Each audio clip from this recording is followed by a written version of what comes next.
Hello students, welcome to Deepapurva classes. Today we are going to cover our left topic of chapter coal and petroleum. So let's see and start. Before start our new topics, firstly we have to revise our last topics, right?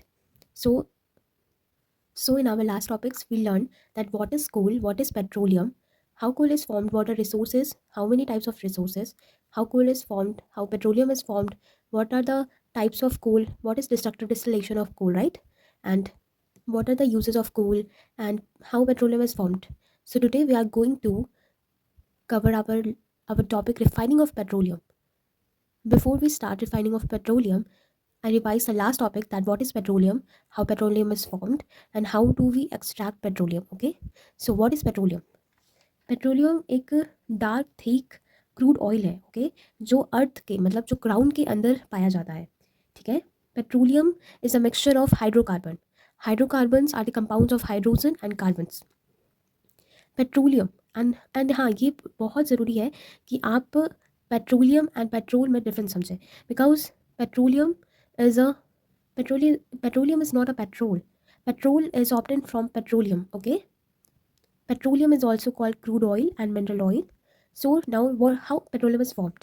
Petroleum मैंने आपको last class में बताया था कि petroleum जो है वो marine plants and animals से बनता है. जब मरीन प्लांट्स एंड एनिमल्स मर जाते हैं और जब वो सिंक होके नीचे वाले सरफेस पे आ जाते हैं और जब उनके ऊपर कुछ सिल्ट या फिर कुछ सैंड्स या मड्स जब कवर्ड हो जाते हैं, तो उसके बाद क्या होता है ना कि ऐसे ही कर करके बहुत मिलियंस ऑफ ईयर्स तक ऐसा प्रोसेस रेगुलरली होता है. तो इससे क्या होता है कि इसी से पेट्रोल बनता है. और क्योंकि वो एक दूसरे के ऊपर वो लाइक एक लेयर बनते जाता है, that is why due to high pressure, high temperature, absence of oxygen, ये वही वही सिचुएशन पैदा कर देता है जो कोल में होता है.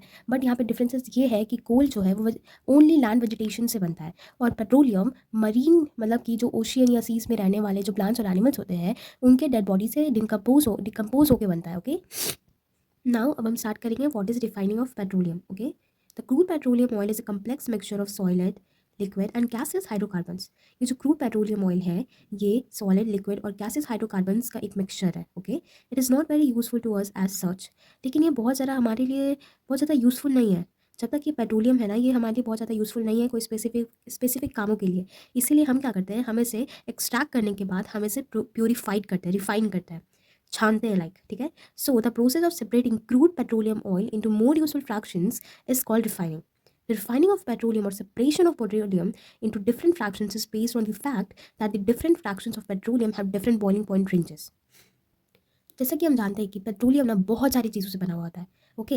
और पेट्रोलियम क्योंकि बहुत सारी चीज़ों से बना होता है, तो हमें उस चीज़ों को अलग करने के लिए हमें डिफरेंट बॉइलिंग पॉइंट्स में उसे बॉईल करना पड़ता है. और हर एक डिफरेंट बॉइलिंग पॉइंट्स, हर एक चीज़ों का डिफरेंट बॉइलिंग पॉइंट्स जो होता है वो -25 डिग्री सेल्सियस होता है. मतलब कि जब हम -25 degree less than 25 degree Celsius हम करेंगे, हर एक प्रोडक्ट के बीच में लेस दैन 25 डिग्री सेल्सियस का डिफरेंस होता है, हर एक गैसेस के बीच में, हर एक फ्रैक्शंस के बीच में.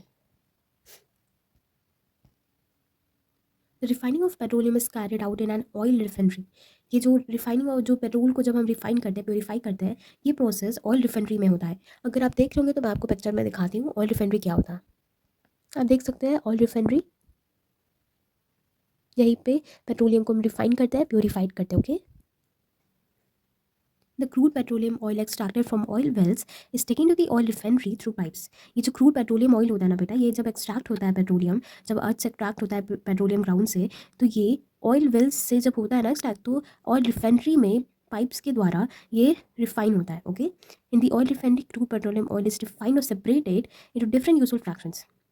और इन ऑयल रिफाइनरी में हम पेट्रोलियम को रिफाइन करते हैं या फिर सेपरेट करते हैं डिफरेंट यूजफुल फ्रैक्शंस में, जिससे हम डिफरेंट चीज़ें बना सकते हैं पेट्रोलियम का यूज़ करके. क्योंकि पेट्रोलियम देखो, पेट्रोलियम का कोई यूज़ नहीं है, लेकिन जो पेट्रोलियम के फ्रैक्शंस है, जो उसके अलग अलग टाइप्स के उसके सब्सटेंसेस है, जो मटेरियल्स निकलते हैं, उससे बहुत सारे यूजफुल हम प्रोडक्ट्स बना सकते हैं. तो वो हम पढ़ेंगे, पहले हम ये कंप्लीट करते हैं. Okay, the separation of petroleum into different fractions is done by the process of fractional distillation.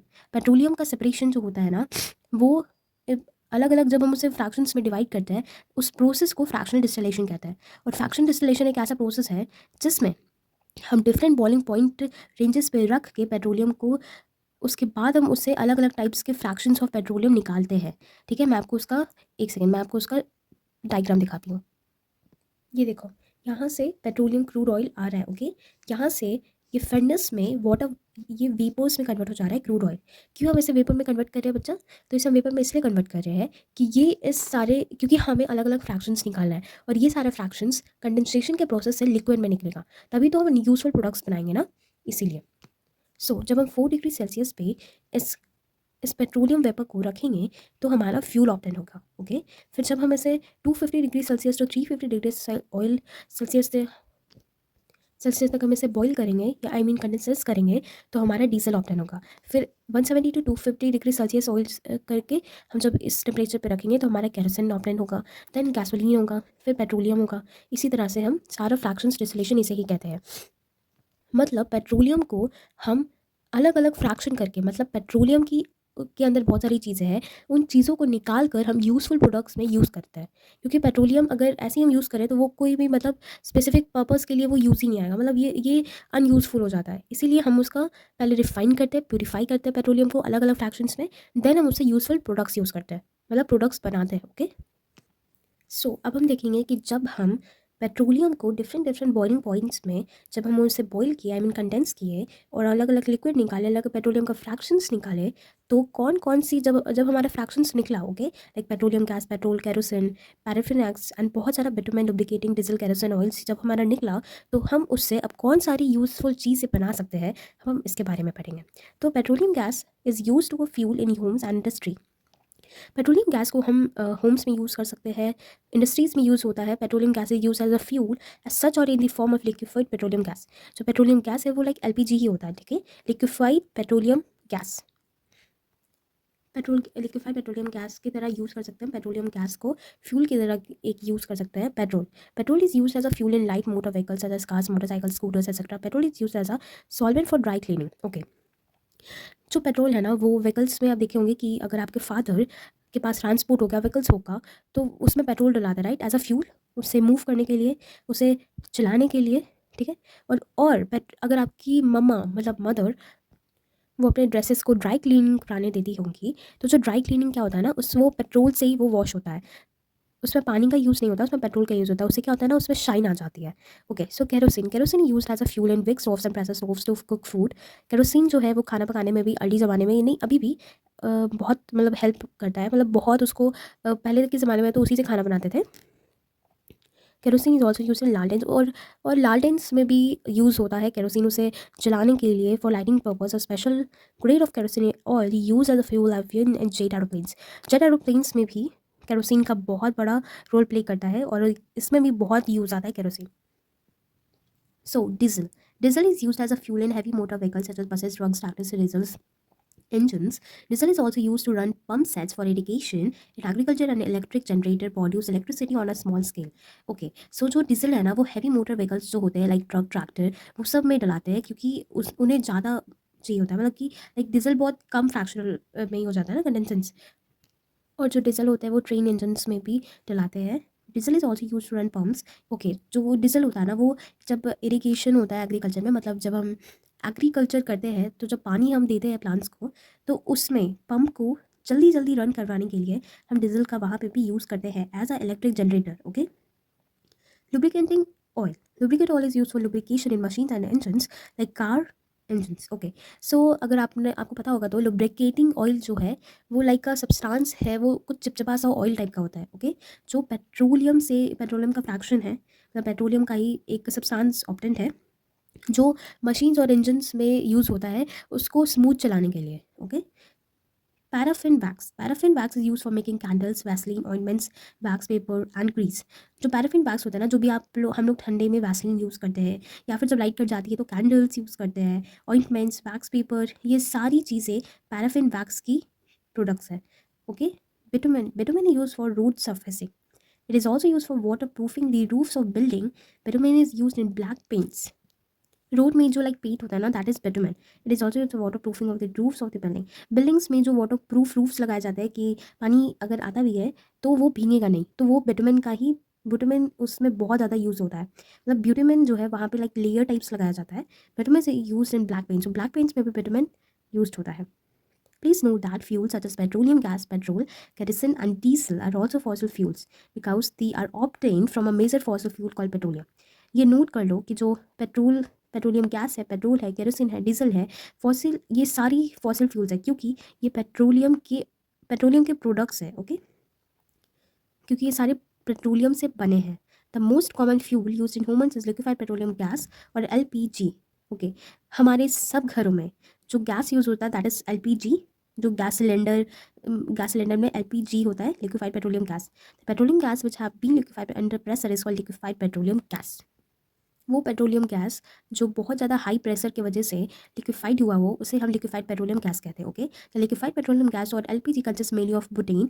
जो एलपीजी होता है उसमें अधिकतर बुटेन होता है which has been liquefied by applying pressure, जो बहुत ज़्यादा हाई प्रेशर की वजह से लिक्विफाई हो पाता है। Thus the domestic gas cylinders like Indian contain mainly butane. इसीलिए जो भी डोमेस्टिक गैस सिलेंडर्स है वो like Indane is a company of cylinder. Okay, Indane जो है वो उसमें अधिकतर बुटान वाले गैसेस भरे रहते हैं, मतलब लाइक एलपीजी तो Bhutan. Okay, the gas use for domestic cooking is called liquefied petroleum gas. जो गैस डोमेस्टिक कुकिंग के लिए यूज़ होते हैं उसे हम लिक्विफाइड पेट्रोलियम गैस कहते हैं बिकॉज अडॉप्टेड फ्रॉम पेट्रोलियम, क्योंकि ये पेट्रोलियम से निकला हुआ होता है and it is liquefied by compression before filling into the gas cylinder. जो गैस सिलेंडर होता है ना उसमें बहुत प्रेशर से एलपीजी डाला जाता है, इसीलिए वो जब निकलता है ना तो लाइक वो गैस में निकलता है, बट वो जो होता है ना वो लिक्विड में होता है।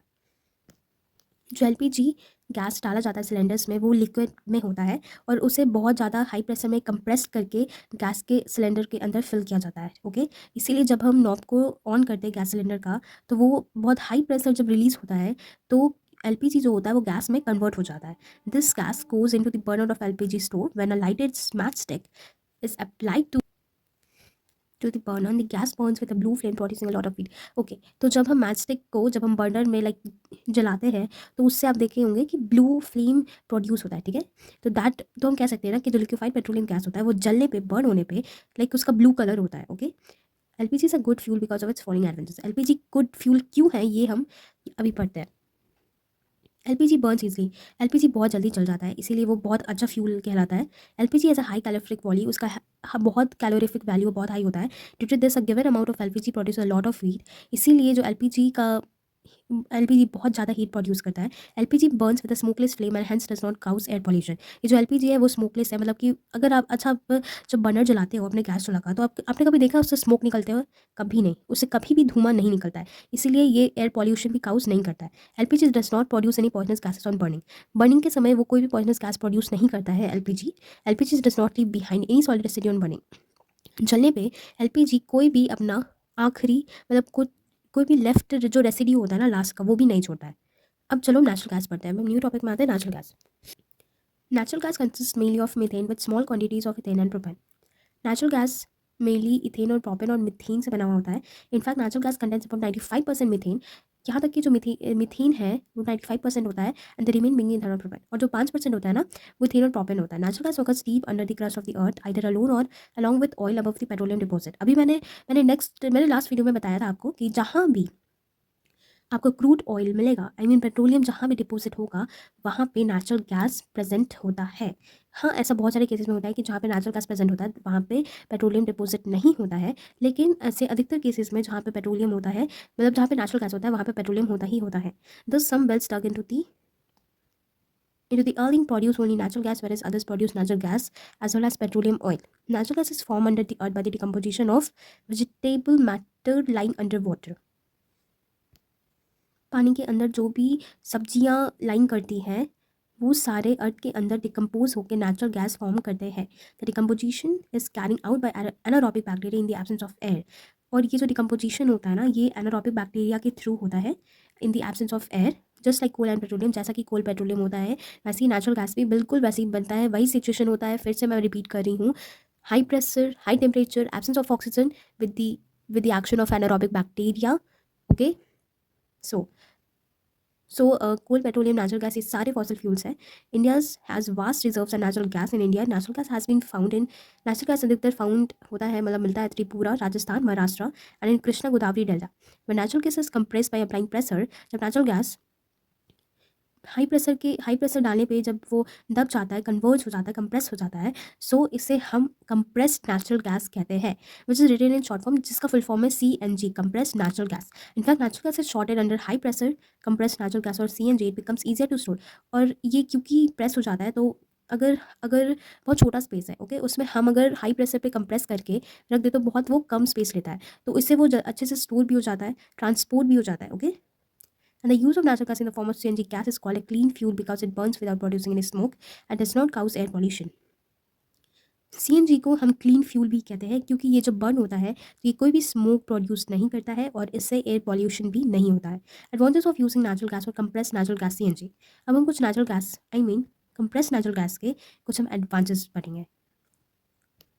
नेचुरल गैस और CNG एक बहुत अच्छा फ्यूल है क्योंकि ये बहुत जल्दी से जल भी जाता है और बहुत ज़्यादा हीट प्रोड्यूस करता है। जो नेचुरल गैस है ना, वो क्योंकि स्मोकलेस फ्लेम मतलब कि बिना धुआं का जलता है, इसलिए वो एयर पॉल्यूशन भी नहीं फैलाता है।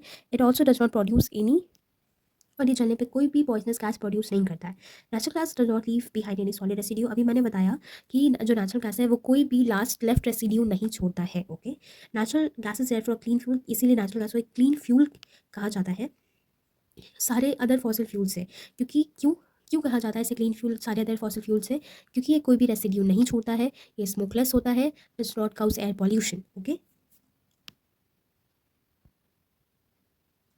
नेचुरल गैस और CNG को हमें कंप्लीट फ्यूल भी कहते हैं क्योंकि ये खुद से मतलब जल सकता है, ठीक है। मतलब कि खुद से जल सकता है, मतलब कि ये बहुत आराम से हीटिंग पर्पसेस के लिए होम्स में और इंडस्ट्रीज़ में यूज़ होता है। इसको किसी भी चीज़ से जोड़ने का ज़रूरत नहीं है, okay. A great disadvantage of natural gas, a great advantage of natural gas is that it can be supplied to homes and factories through a network of underground pipes. Okay, so homes और factories में ना ये बहुत आराम से underground pipes के द्वारा बहुत आराम से ये ट्रांसपोर्ट हो जाता है, सप्लाइड हो जाता है, and this elements the need for additional storage and transport. Such a network of pipelines for the supply of natural gas exists in Vandra. Okay, so कुछ नेटवर्क ऑफ पाइपलाइंस जहाँ भी natural gas supply होता है उसके कुछ जगह दिए गए हैं, पढ़ लेते हैं। Vadodara in Gujarat, in some parts of Delhi, and a few other places. Okay. Now we are talking about the uses of natural gas. अभी हम पढ़ रहे थे कि एडवांटेज क्या है, ओके। अब हम पढ़ेंगे कि यूजेस ऑफ CNG, मतलब कि अब CNG कहाँ कहाँ यूज़ होता है।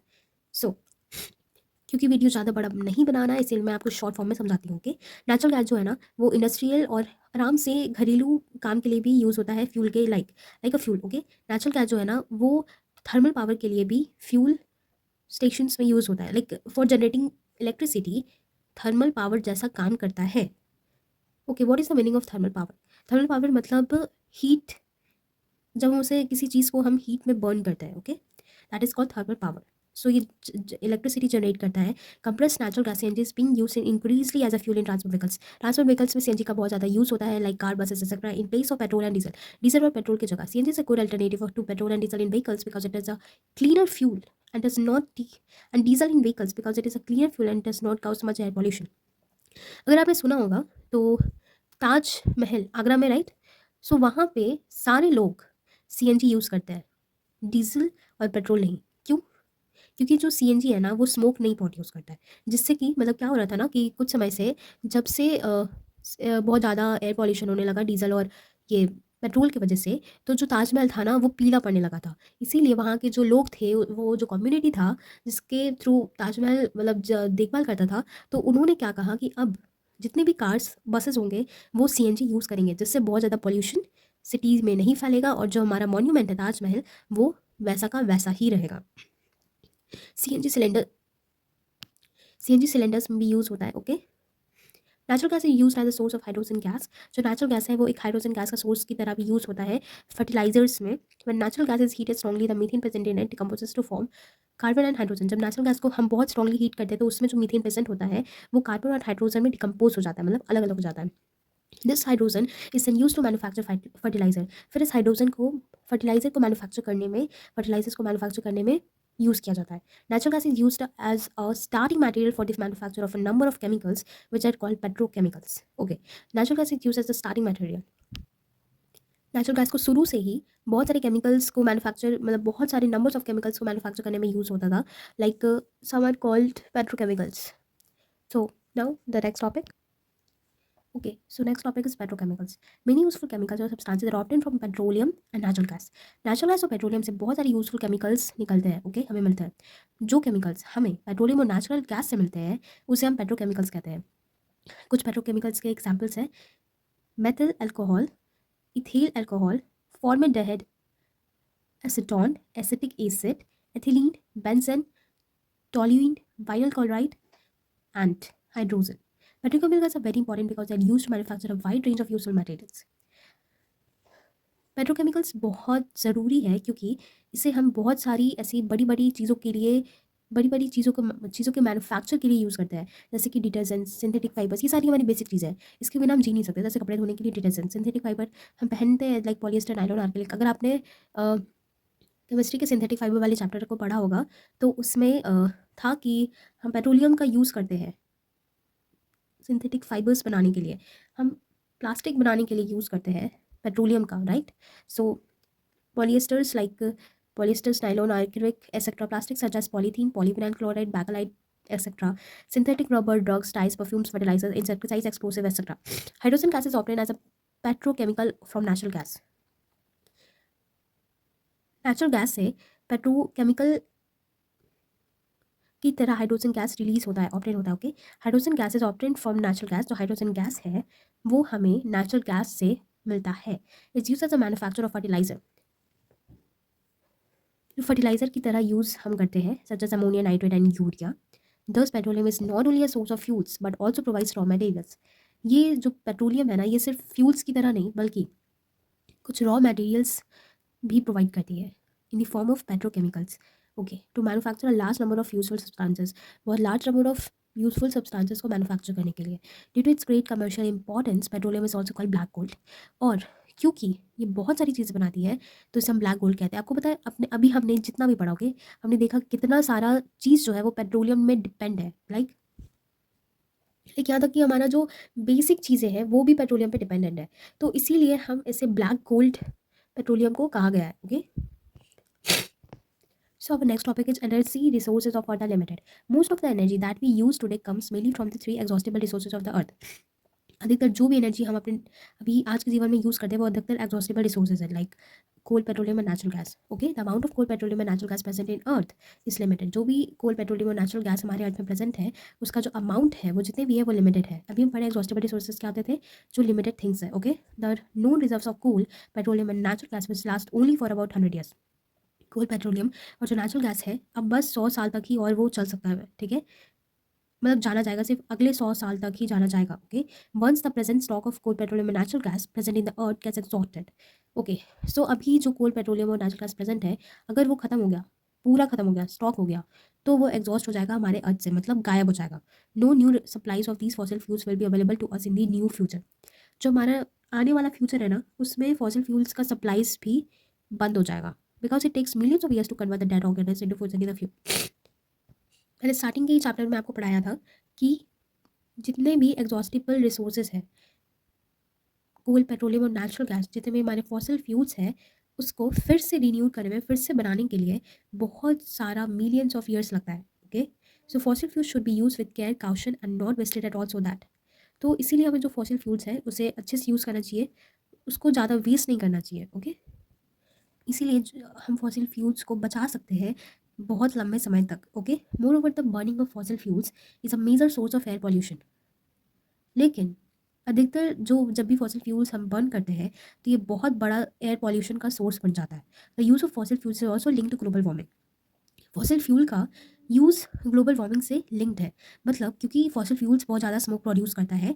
ओके, एक्सेप्ट सीएनजी, तो इससे बहुत ज़्यादा एयर पॉल्यूशन होगा, बहुत ज़्यादा कार्बन डाइऑक्साइड का हमारे एटमॉस्फेयर में अमाउंट बढ़ेगा. ओके, जिससे ग्लोबल वार्मिंग स्टार्ट होगा. इसीलिए ग्लोबल वार्मिंग और फॉसिल फ्यूल का यूज़, ये दोनों एक दूसरे से लिंक्ड है, because they produce a lot of greenhouse gases, carbon dioxide on burning. So the use of lesser fossil fuels will have to cleaner environment and smaller risks to of global warming.